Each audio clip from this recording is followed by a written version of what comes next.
Halo teman-teman semua, selamat datang di channel ini. Hari ini, kita akan mendengarkan sebuah dongeng rakyat Nusantara yang terkenal keindahannya, tapi juga menyimpan pesan yang dalam, tentang harapan, kasih sayang, dan penyesalan. Kisah ini bercerita tentang sebuah kerajaan yang makmur, tentang seorang raja dan permaisuri yang sangat menginginkan kehadiran seorang anak, dan tentang seorang putri yang tumbuh dalam kemewahan, namun lupa arti menghargai. Dari kisah inilah, konon tercipta sebuah telaga yang airnya memantulkan berbagai warna. Telaga warna. Sebelum kita masuk ke ceritanya, jangan lupa untuk like video ini jika kamu menyukai dongeng dan cerita rakyat, dan subscribe channel ini agar kamu tidak ketinggalan kisah-kisah menarik lainnya. Sekarang, ambil posisi yang nyaman, tarik napas perlahan, dan mari kita mulai perjalanan kita ke masa lalu. Pada suatu masa, jauh sebelum nama Telaga Warna dikenal orang, di sebuah dataran tinggi yang diselimuti kabut dan udara dingin, berdirilah sebuah kerajaan yang hidup dalam kedamaian dan kemakmuran. Pagi itu, kabut turun perlahan di sebuah dataran tinggi. Embun menempel di daun-daun, dan matahari muncul malu-malu dari balik pegunungan. Di sanalah berdiri sebuah kerajaan yang subur dan damai. Rumah-rumah penduduk tertata rapi, sawah membentang hijau, dan aliran air jernih mengalir dari lereng gunung menuju lembah. Kerajaan itu dipimpin oleh seorang raja yang bijaksana dan permaisuri yang berhati lembut. Mereka dikenal adil, mencintai rakyatnya, dan selalu mengutamakan kedamaian. Rakyat hidup tanpa rasa takut. Anak-anak bermain di halaman, petani tersenyum saat menanam padi, dan para pedagang berdagang dengan jujur. Namun, di balik ketentraman itu, istana menyimpan sunyi yang tak terlihat dari luar. Setiap senja, ketika cahaya matahari memudar, raja dan permaisuri berdiri di beranda istana, memandang pegunungan yang diselimuti kabut. Tak ada tawa anak kecil di sana. Tak ada langkah kecil yang berlari di lorong istana. Hanya angin yang berhembus pelan, membawa doa-doa yang tak pernah terucap keras. Malam pun tiba. Di ruang dalam istana, sebatang lilin menyala. Permaisuri menundukkan kepala, berdoa dengan suara lirih. Raja menggenggam tangannya, erat, seolah takut harapan itu ikut pergi. Mereka tidak tahu bahwa doa yang dipanjatkan dalam diam, sedang didengar oleh takdir. Dan dari doa itulah, sebuah kisah besar perlahan akan dimulai. Malam turun perlahan menyelimuti kerajaan. Kabut semakin tebal, dan bintang-bintang muncul satu persatu di langit yang sunyi. Di dalam istana, raja dan permaisuri duduk berhadapan. Tak ada kata-kata yang terucap. Hanya tatapan yang saling memahami, tentang harapan yang lama dipendam, dan waktu yang terus berjalan. Permaisuri menyalakan dupa. Aromanya mengalir lembut, memenuhi ruang doa. Dengan suara lirih, ia memohon, jika kami masih diberi kesempatan, karuniakanlah kami seorang anak, agar istana ini tak hanya megah, tetapi juga penuh tawa dan kehidupan. Raja menundukkan kepala, tangannya mengepal, seolah menahan gemetar di dadanya. Di luar istana, angin tiba-tiba berhenti. Daun-daun tak lagi bergerak. Udara menjadi sangat hening. Lalu, cahaya lembut turun dari langit. Di halaman istana, sesosok pertapa tua berdiri. Jubahnya sederhana, wajahnya tenang, dan matanya memancarkan kebijaksanaan yang tak biasa. Raja dan permaisuri terkejut, lalu memberi hormat. Pertapa itu berkata pelan namun jelas, doa kalian telah sampai.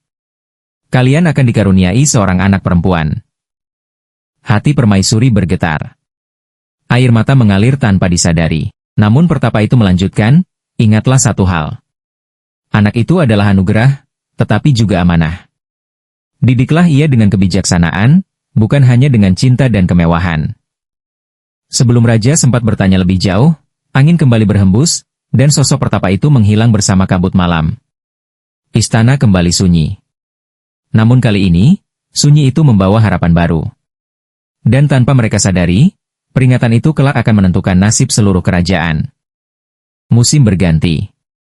Kabut pagi datang dan pergi, membawa harapan baru di setiap hembusannya. Di dalam istana, suasana berubah. Doa-doa tak lagi diucapkan dengan air mata, melainkan dengan senyum yang disimpan rapat. Hingga pada suatu malam, ketika hujan turun perlahan membasahi atap istana, teriakan bayi memecah kesunyian. Tangis itu bukan tangis biasa. Ia terdengar kuat, hidup, seolah membawa cahaya ke dalam ruang yang lama sunyi. Seorang bayi perempuan telah lahir. Raja berdiri terpaku di ambang pintu. Matanya berkaca-kaca, Tangannya gemetar menahan haru. Permaisuri tersenyum lelah, namun wajahnya bersinar. Di dalam pelukannya, sang bayi tertidur tenang. Cahaya lilin di ruang itu tampak lebih terang dari biasanya. Bahkan hujan di luar terasa lebih lembut. Kabar kelahiran sang putri menyebar cepat ke seluruh penjuru kerajaan. Genderang dibunyikan. Rakyat berkumpul di halaman istana. Doa dan syukur dipanjatkan bersama. Putri itu diberi nama Gilang Rukmi, sebuah nama yang melambangkan cahaya dan keindahan. Hari itu, kerajaan merayakan bukan sekadar kelahiran seorang anak, melainkan hadirnya harapan baru. Tak ada yang menyadari bahwa anugerah besar selalu datang bersama tanggung jawab yang sama besarnya. Dan di antara tawa, pesta, dan kebahagiaan, peringatan sang pertapa perlahan mulai terlupakan. Waktu berjalan tanpa terasa. Putri Gilang Rukmi tumbuh menjadi anak yang cantik dan cerdas. Tawanya memenuhi lorong istana, langkah kecilnya membuat para pelayan tersenyum. Bagi raja dan permaisuri, sang putri adalah dunia mereka. Apapun yang diminta putri. Mainan dari negeri jauh, kain paling halus, perhiasan berkilau. Selalu dipenuhi. Jika putri menangis, istana menjadi gelisah. Jika putri kecewa, seluruh kegiatan dihentikan. Raja sering berkata dengan senyum penuh cinta, biarkan saja. Ia adalah anugerah yang lama kita nantikan. Permaisuri sesekali terdiam, memandang putri dengan hati yang bimbang. Ia teringat kata-kata sang pertapa. Namun setiap kali hendak menegur, rasa sayang selalu lebih dulu menahan. Hari demi hari, putri belajar bahwa setiap keinginannya akan terwujud. Ia tidak terbiasa menunggu. Tidak terbiasa menerima penolakan. Tanpa disadari, kemewahan menggantikan kesederhanaan, dan pujian menggantikan nasihat. Di mata rakyat, putri adalah cahaya kerajaan. Namun di balik tembok istana, benih kesombongan mulai tumbuh, pelan, halus, nyaris tak terlihat. Dan seperti semua benih, ia hanya menunggu waktu untuk tumbuh sepenuhnya. Waktu terus berjalan. Putri Gilang Rukmi kini tumbuh menjadi seorang gadis. Parasnya elok, tutur katanya halus, namun hatinya tak lagi mudah dipuaskan. Istana semakin megah. Hadiah semakin mahal. Namun senyum putri justru semakin jarang. Apa yang dulu membuatnya bahagia, kini terasa biasa. Ia meminta perhiasan yang lebih berkilau, pakaian yang lebih indah, dan hiburan yang lebih mewah. Ketika para pelayan mempersembahkan hadiah, putri hanya melirik sekilas.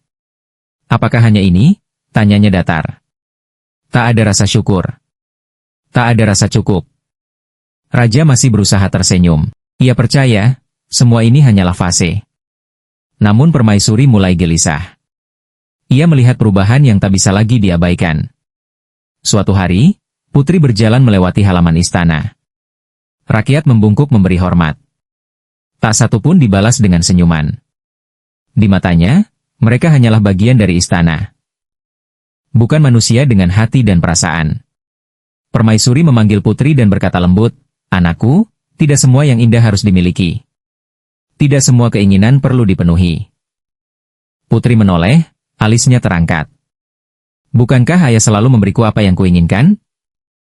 Mengapa sekarang berbeda?" Permaisuri terdiam. Dan disitulah ia sadar, kata-kata bijak yang terlambat diucapkan. Seringkali tak lagi didengar. Di balik dinding istana yang megah, ketidakpuasan tumbuh semakin kuat. Dan ketika hati tak pernah merasa cukup, bencana hanya tinggal menunggu waktu. Hari itu, istana dipenuhi cahaya dan warna. Bendera berkibar di setiap sudut. Bunga-bunga segar menghiasi lorong istana. Genderang dan seruling mengalun sejak pagi. Putri Gilang Rukmi berulang tahun. Raja memerintahkan agar perayaan digelar lebih besar dari tahun-tahun sebelumnya. Bukan untuk pamer kekuasaan, melainkan karena ia ingin melihat putrinya kembali tersenyum. Rakyat dari berbagai penjuru kerajaan berdatangan. Mereka membawa hadiah sederhana. Hasil kebun, kain tenun, bunga liar, dan benda-benda kecil yang dibuat dengan tangan sendiri. Di aula istana, putri duduk di singgasananya. Wajahnya cantik, namun dingin. Satu persatu hadiah dipersembahkan. Putri mengangguk singkat, tanpa antusias. Hingga akhirnya, rakyat mempersembahkan sebuah hadiah istimewa. Sebuah kalung. Bukan dari emas murni, melainkan rangkaian batu-batu berwarna merah, biru, hijau, dan kuning. Setiap batu melambangkan doa dan harapan. Raja tersenyum penuh harap. Hadiah ini dibuat dengan ketulusan rakyatmu, anakku. Putri menerima kalung itu. Ia menatapnya sejenak. Dan senyumnya tak juga muncul. Putri Gilang Rukmi masih memegang kalung berwarna-warni itu. Ia mengamatinya lebih lama dari hadiah-hadiah sebelumnya. Namun bukan karena kagum. Alisnya perlahan berkerut. Bibirnya mengatup, lalu terbuka dengan nada dingin. Apakah ini hadiah ulang tahunku? Rakyat saling berpandangan. Tak satu pun berani menjawab. Raja mendekat selangkah. Putriku, katanya lembut, kalung itu dibuat dari doa dan ketulusan rakyatmu. Putri menghela napas kecil. Tatapannya menyapu aula. Melihat pakaian sederhana, tangan-tangan kasar, wajah-wajah penuh harap. Lalu ia tertawa pelan. Ketulusan, aku tidak membutuhkan benda murahan seperti ini. Suasana membeku. Permaisuri menutup mulutnya, menahan napas. Raja terdiam. Rakyat menunduk, hati mereka runtuh perlahan. Tanpa peringatan, Putri berdiri. Dengan satu gerakan cepat, ia melemparkan kalung itu ke lantai istana. Kalung pecah. Batu-batu berwarna terhambur ke segala arah. Suara benturannya kecil, namun gaungnya terasa hingga ke hati setiap orang yang hadir. Tak ada musik. Tak ada sorak. Tak ada perayaan. Hanya keheningan yang berat. Air mata jatuh satu persatu. Bukan hanya dari rakyat, tetapi juga dari permaisuri. Raja menutup mata. Dan pada saat itulah, kesalahan yang lama tumbuh dalam diam. Akhirnya menunjukkan wajahnya. Langit di luar istana mulai menggelap. Angin berhembus dingin, membawa pertanda yang tak bisa lagi dihindari. Keheningan belum juga pecah, ketika lantai istana mulai terasa dingin. Permaisuri jatuh berlutut. Tangannya gemetar menutup wajah. Air mata mengalir tanpa suara. Bukan karena malu, melainkan karena menyesal. Raja melangkah perlahan ke depan. Ia menatap kalung yang hancur di lantai. Batu-batu kecil berwarna itu berkilau di bawah cahaya obor, seperti potongan hati yang berserakan. Ia menyadari sesuatu yang terlambat, bukan putrinya saja yang bersalah, tetapi dirinya juga. Di luar istana, langit menggelap. Awan berkumpul. Angin bertiup kencang, membawa hawa dingin yang menusuk. Satu tetes air jatuh ke lantai istana. Lalu dua.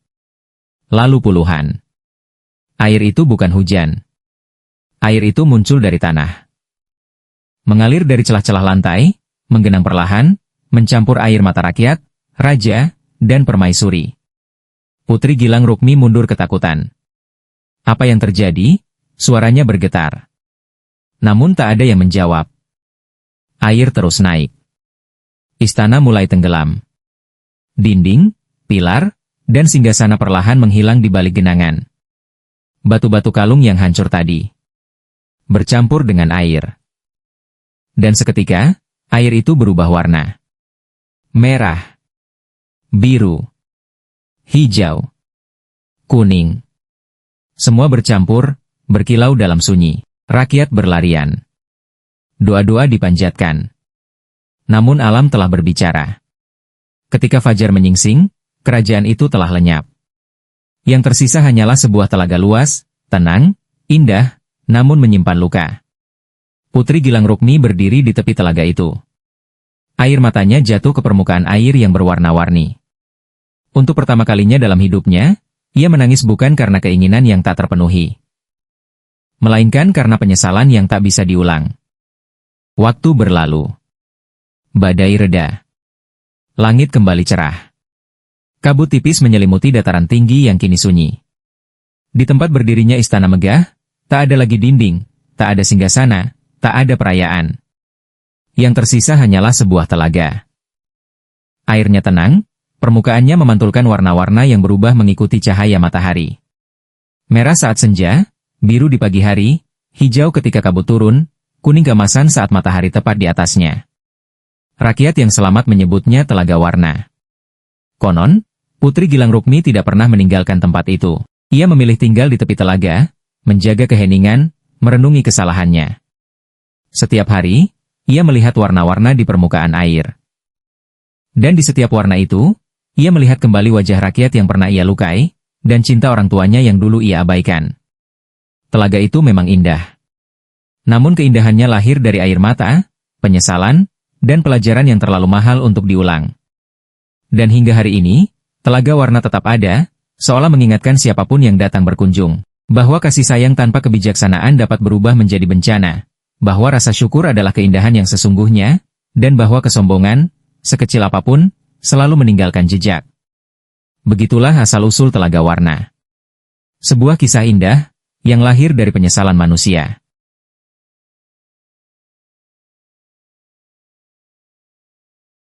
Demikianlah kisah asal-usul Telaga Warna. Sebuah dongeng yang indah dipandang mata, namun menyimpan pelajaran yang dalam di dalamnya. Dari kisah ini, kita belajar bahwa kasih sayang tanpa batas dan tanpa kebijaksanaan dapat berubah menjadi kesalahan, bahwa rasa syukur adalah keindahan yang sering terlupakan, dan bahwa setiap sikap, sekecil apapun, selalu membawa akibat. Telaga Warna mengajarkan kita, bahwa keindahan sejati tidak lahir dari kemewahan, melainkan dari hati yang mampu menghargai dan memahami. Terima kasih telah meluangkan waktu untuk menyimak cerita ini. Terima kasih untuk kamu, para penonton setia channel Dunia Dongeng, yang selalu menemani kami menjaga dan menghidupkan kembali kisah-kisah penuh makna dari Nusantara. Jika kamu menyukai cerita ini, jangan lupa untuk like, share, dan subscribe channel Dunia Dongeng, agar kami bisa terus menghadirkan dongeng-dongeng terbaik untukmu. Sampai jumpa di kisah berikutnya, karena di setiap dongeng, selalu ada pesan yang menunggu untuk dipahami.